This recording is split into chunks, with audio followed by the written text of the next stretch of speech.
जय हिंद दोस्तों, बहुत बहुत स्वागत है हमारी इस इन्फॉर्मेटिव वीडियो के अंदर। एफडी यानी कि फिक्स डिपॉजिट सबसे बढ़िया, सेफ और प्रचलित इन्वेस्टमेंट का टूल है। आपको बहुत बार एफडी के फायदे वाली वीडियोस तो मिल जाएगी, लेकिन इस वीडियो में हम एफडी के नुकसान बताने वाले हैं। वैसे तो हमारे बड़े बुजुर्ग बोलते थे एक्स्ट्रा पैसा पड़ा है तो एफडी करा लो, 2 रुपए भी आपको मिल जाएंगे और आपका पैसा भी सेफ रहेगा। दोस्तों, एफडी में पैसा लगाना या ना लगाना टोटली आपका डिसीजन है। हमारा काम है आपको सारी जानकारी इकट्ठी करके देना ताकि आप अपने विवेक के अकॉर्डिंग पैसा लगा सके। हालांकि बात करें, अगर आप बोलेंगे शेयर मार्केट में एफडी में पैसा ना लगाए तो कहां लगाएं, हम बोलेंगे शेयर मार्केट में। शेयर मार्केट 30, 40, 50% तक अभी भी डाउन पे चल रहा है। तो दोस्तों, ये करेक्शंस आती रहती हैं। हम ऐसा नहीं कहेंगे कि सारी की सारी एफडी तोड़कर आप अपना पैसा शेयर मार्केट में लगा दो, लेकिन फिर भी यहाँ पे 13 इस तरह के नुकसान, डिसएडवांटेज अगर आप एफडी करवाते हैं बाकी कंपेयर करें किसी और इन्वेस्टमेंट टूल से, तो आपको देखने को मिलने वाले हैं। तो दोस्तों, आप भी हमें कमेंट करके जरूर बताइएगा कि एफडी करवाना आपके लिए सही है या नहीं है। तो देर ना करते हुए एफडी करवाने के 13 नुकसान जान लेते हैं।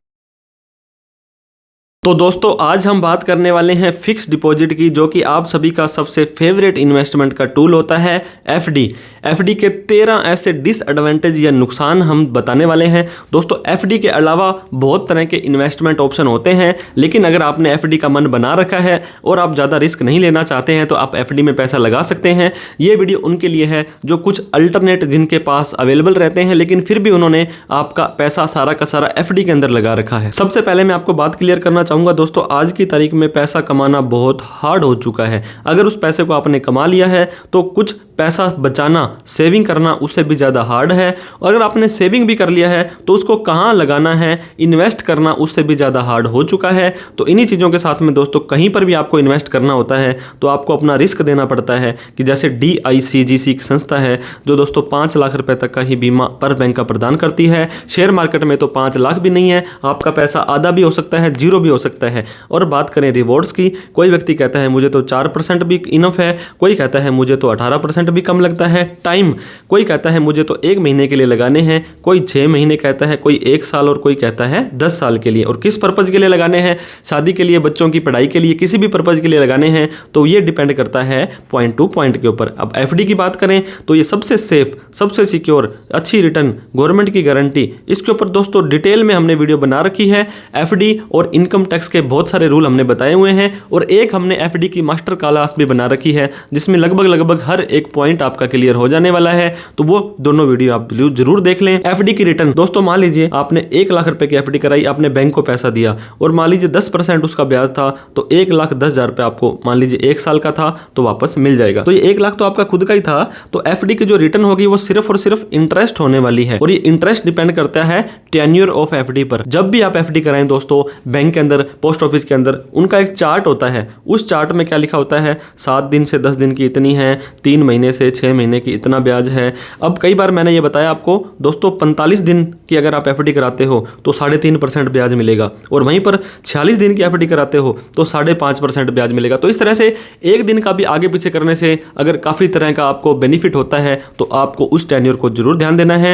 एफडी क्या है दोस्तों, आपने लोन दिया है। नॉर्मली तो आप बैंक से लोन लेते हैं, लेकिन एफडी एक तरह से आप देख सकते हैं आपने बैंक को लोन दिया है, लेकिन एफडी की कुछ लिमिटेशन या डिसएडवांटेज होती है जो कि आज हम डिस्कस करने वाले हैं। सबसे पहला आपको पता ही होगा, लिमिटेड रिटर्न है। अब तो फिर भी कुछ ठीक हो गई, लॉकडाउन के अंदर, कोविड के अंदर तो 4-5% तक ये रिटर्न चली गई थी और अब फिर भी थोड़ा बहुत है, लेकिन रिटर्न इसकी इंटरेस्ट होती है और ये हमेशा फिक्स रहेगी और आपकी लिमिटेड रहने वाली है। दोस्तों, 3% से चालू हो जाती है, 7 से 8% तक चला जाता है। कई प्राइवेट बैंक वाले 8.5-9% तक का भी ब्याज आपको देते हैं, लेकिन यहाँ पे रिस्क भी बहुत रहता है क्योंकि काफ़ी सारे ये जो बैंक्स हैं, प्राइवेट है, स्मॉल फाइनेंस बैंक है, ये आरबीआई द्वारा गवर्न है, कईयों की तो सिक्योरिटी गारंटी भी नहीं है।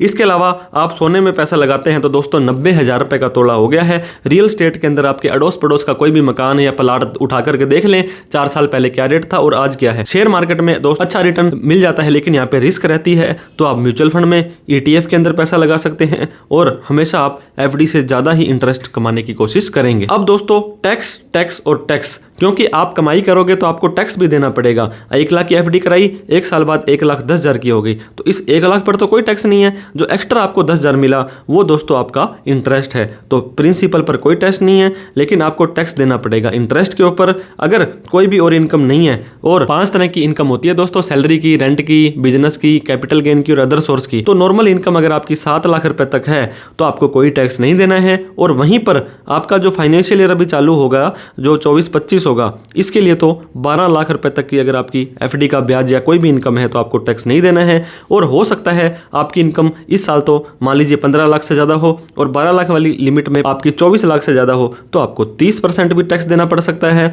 और कई बार तो दोस्तों इसके ऊपर 4% हेल्थ एंड एजुकेशन सेस और आपको यहाँ पे सरचार्ज भी देना पड़ सकता है। इंटरेस्ट 7% है, तो दोस्तों आपका 30% अगर टैक्स लगता है तो 2.1% टैक्स लग करके 4.9 ही रह जाएगा। और वहीं पर अगर आपने शेयरों में पैसा लगाया था, long term capital gain ELSS थे या इस तरह के कोई म्यूचुअल फंड थे, वो 1.25 लाख रुपए तक माफ थे।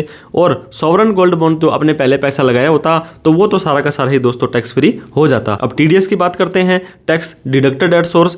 दोस्तों TDS है, सरकार को आपके ऊपर भरोसा नहीं है, सरकार बैंक ने आपको एफडी का ब्याज दिया तो आप उसको दिखाएंगे या नहीं दिखाएंगे। तो TDS एक तरह से एडवांस टैक्स है। अगर आपके पूरे साल का ब्याज 50,000 से ज़्यादा चला जाता है नॉर्मल व्यक्ति के लिए और सीनियर सिटीजन के लिए 1 लाख से ज़्यादा चला जाता है तो उनको 10% TDS काटना पड़ेगा बैंक वालों को। मान लीजिए आपको 1 लाख रुपए का ब्याज मिला तो सरकार, बैंक वाले बोलते हैं कि हम आपको 10% काट करके 90,000 रुपये ही देने वाले हैं, बाकी के 10,000 रुपये हम इनकम टैक्स में आप ही के पैन कार्ड में जमा करा देंगे। तो दोस्तों जो भी आपको ब्याज मिलेगा आपका TDS कटेगा तो 26AS में, जितना भी ब्याज आएगा वो AISTS में शो हो जाने वाला है। और दोस्तों मजे की बात देखो, अगर आपके पूरे साल का ब्याज 50,000 से ज़्यादा क्रॉस कर जाता है और सीनियर सिटीजन के लिए 1 लाख रुपए क्रॉस कर जाता है और आपके पास पैन कार्ड नहीं है, पैन कार्ड है तो वो आधार कार्ड से लिंक नहीं है, तो इस केस में क्या होगा दोस्तों, 10 की जगह 20% TDS कटेगा। मान लीजिए 1 लाख रुपए एफडी का ब्याज आया तो 20,000 रुपये काट करके 80,000 रुपये ही आपको देने वाले हैं। और इस 20,000 का कोई बेनिफिट आपको नहीं मिलेगा। क्यों नहीं मिलेगा? क्योंकि आपका पैन कार्ड आधार कार्ड से लिंक नहीं था या आपने पैन कार्ड नहीं दिया था। कौन चाहेगा दोस्तों उसको इनकम टैक्स डिपार्टमेंट से नोटिस आए, लेकिन SFT के माध्यम से इनकम टैक्स डिपार्टमेंट ने इन बैंक वालों की जिम्मेदारी लगा दी है कि कोई भी व्यक्ति आपसे एफडी कराए तो हमें रिपोर्ट जरूर करें। हर बैंक को बोला है, हर साल बोला है और हर पैन कार्ड को बोला है। दोस्तों 2 लाख से ज़्यादा की कैश में एफडी कराते हैं या 10 लाख से ज़्यादा overall cash plus other than जैसे भी कराते हैं और इनकम टैक्स की रिटर्न नहीं भरते हैं तो दोस्तों सेक्शन 148 बहुत ही खतरनाक सेक्शन है इनकम टैक्स का। फाइनेंशियल ईयर खत्म होने के 4 साल तक भेज सकता है अगर एफडी 50 लाख या उससे कम है, और दोस्तों 6 साल तक भेज सकता है अगर एफडी की अमाउंट 50 लाख से ज़्यादा है। तो आप जब भी आप अपनी एफडी कराएं तो इनकम टैक्स के नोटिस से बचने के लिए ITR जरूर भर दें। अब मैं बात कर रहा था सेफ्टी की, सिक्योरिटी की, तो क्या एफडी का पैसा हमारा बिल्कुल सेफ है? दोस्तों हमने सुना होता है कि बैंक फुली सिक्योर्ड होते हैं, लेकिन RBI की एक एंटिटी है DICGC, वो कहती है 5 लाख रुपए की गारंटी तो हम देते हैं। लेकिन ये सिर्फ एफडी की नहीं है दोस्तों, इसके अंदर एफडी, सेविंग, RD, इसके अलावा प्रिंसिपल, इंटरेस्ट सारे मिला करके एक बैंक का 5 लाख माफ है। तो अगर आप चाहते हैं कि आपने 20 लाख रुपए लगाने हैं तो दोस्तों 5-5 लाख रुपए 4 जगह लगाएं। क्या होगा, एक तो आपका 5-5 लाख रुपए सेव रहेगा, एक आपका दोस्तों जो आप 5-5 लाख रुपए सेव रहेगा, आपका इंटरेस्ट पे TDS नहीं कटेगा और आपका दोस्तों इनकम टैक्स में नोटिस जाने की संभावना भी नहीं रहने वाली है। अब बात कर लेते हैं दोस्तों प्री क्लोजर। आपका पैसा है और आप ही उसको यूज नहीं कर पा रहे हैं, आप ही को पेनल्टी देनी पड़ रही है। तो एफडी एक फिक्स टाइम के लिए होती है। मैंने आपको बताया 7 दिन से लेकर के 10 साल तक आप एफडी करा सकते हो और योर मनी है, लेकिन आप उसको यूज नहीं कर पाओगे। अगर यूज करना है तो आपको पेनल्टी देनी पड़ेगी, but if you need amount then you need to pay pre closure charges, जो कि इंटरेस्ट के साथ कम होता है। मान लीजिए 6% एफडी में आपने कोई एफडी कराई 6% ब्याज में, 1 साल बाद आपको जरूरत पड़ गई, एफडी आपकी 5 साल की थी, तो दोस्तों आपको 5% ही ब्याज मिलेगा, एक्स्ट्रा वाला आपको पेनल्टी के तौर पर काट लिया जाएगा। लॉक इन पीरियड फिर वहीं घूम फिर कर बात आ जाती है, 7 दिन से लेकर के 10 साल की एफडी है। अभी दोस्तों शेयर मार्केट 30 से 40% डाउन गया था, तो यहाँ पर किसी व्यक्ति ने पैसा लगाना था और पहले तो यहाँ पर भी लगाने को तैयार थे, तो एफडी एक फिक्स टेन्योर के लिए है। अगर इन्वेस्टमेंट आपकी 5 साल की है और टैक्स सेवर एफडी अगर वो आ जाती है, नॉन कॉलेबल एफडी आ जाती है, तो आपको 5 साल से पहले दोस्तों 1 रुपये भी वापस नहीं मिलने वाला है। अब बात करते हैं इन्फ्लेशन की, महंगाई दर। इन्फ्लेशन नाम की एक चिड़िया दोस्तों, यूजुअली ये आपकी महंगाई दर होती है रूरल के लिए, गांवों के अंदर 6.68 है और शहरों के लिए 5.62 है। और एफडी का रेट अगर 6% है तो एक व्यक्ति 6 लाख रुपए 1 लाख रुपए लगा करके 1 साल में 1,06,000 रुपये तो प्राप्त करेगा। लेकिन कोई चीज़ लेने के लिए 1,06,680 रुपये देने पड़ेंगे। तो मतलब 1 साल बाद आपकी एफडी इतना भी रिटर्न जनरेट नहीं कर पा रही है कि इन्फ्लेशन आपकी बीट कर पाए। तो अल्टीमेटली आपका पैसा सेम रह रहा है या माइनस में जा रहा है, उसकी वैल्यू घट रही है, क्योंकि आपको यहाँ पे ज़्यादा बेनिफिट नहीं मिल रहा है। जैसे मैंने आपको बताया, लॉन्ग टर्म के लिए आपने पैसा लगाना है, 5 साल के लिए लगाना है, 10 साल के लिए लगाना है, तो आपको एफडी में पैसा भूलकर भी नहीं लगाना है। तो कहाँ लगाएं सर? दोस्तों शेयर्स में लगा दें, शेयर्स का आइडिया नहीं है तो म्यूचुअल फंड में लगा दें, इक्विटी में लगा दें, गोल्ड के अंदर लगा दें, रियल स्टेट के अंदर लगा दें। इतने सारे ऑप्शन आपके पास में हैं, क्योंकि एक बार पैसा लगा दिया तो कंपाउंडिंग का ज़्यादा बेनिफिट आपको यहाँ पे मिलने वाला है, और कंपाउंडिंग का बेनिफिट एफडी में कई बार नहीं मिलता है। दोस्तों टीडीएस काट लिया जाएगा। 1 लाख रुपए का मान लो आपको ब्याज मिला, 10% टीडीएस काट करके 90,000 रुपये ही आपको मिले, तो अगले साल ब्याज मिलेगा वो 90,000 पर मिलेगा, ना कि 1 लाख पर मिलेगा। और आपकी एफडी दोस्तों 50 लाख की थी, 8% के हिसाब से 4 लाख ब्याज मिला, 4 लाख पर 40,000 टीडीएस कट गया। वही बात है कि 40,000 रुपये आपके एफडी में नहीं जुड़ेंगे, वो इनकम टैक्स में सीधे ही चले जाएंगे, कंपाउंडिंग का बेनिफिट नहीं मिलेगा, और इनकम टैक्स डिपार्टमेंट दोस्तों इसको डिपॉजिट मान लेगा अगले साल के लिए। तो इस तरह से कई चीज़ें ऐसी होती हैं जो कंपाउंडिंग के बेनिफिट आपको एफडी में नहीं मिलते हैं।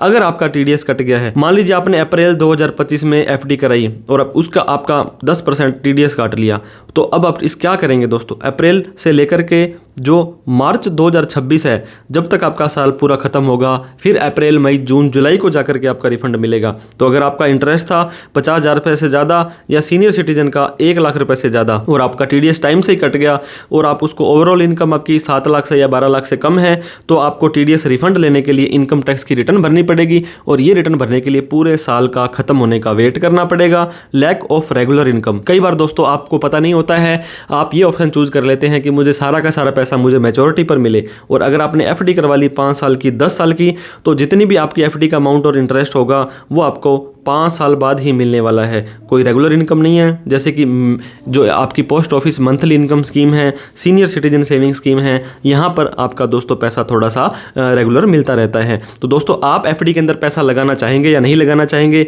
आप हमें यस या नो करके कमेंट करें। इसके अलावा अगर आपने एफडी के अलावा कहीं पैसा लगाना है तो कहाँ पैसा लगाएंगे, वो भी ऑप्शन हमें कमेंट करके बताएं, ताकि हमारे व्यूवर्स सब्सक्राइबर्स को भी पता लग जाए। इन्वेस्ट करते रहें, ग्रो करते रहें। वीडियो अच्छी लगी हो तो लाइक करके, अभी तक हमें सब्सक्राइब नहीं किया तो प्लीज सब्सक्राइब कर लें। इस वीडियो को सभी लोगों में शेयर करें जिनको एफडी बहुत ही प्यारी और प्रिय है। मैं फिर कहता हूं दोस्तों, ये पर्सन टू पर्सन डिसीजन है, हम ऐसा नहीं कहते हैं कि एफडी कराओ या ना कराओ। कोई डाउट क्वेरी क्वेश्चन हो तो कमेंट करके आप हमसे पूछ सकते हैं। Thank you so much for watching this video. जय हिंद, जय भारत।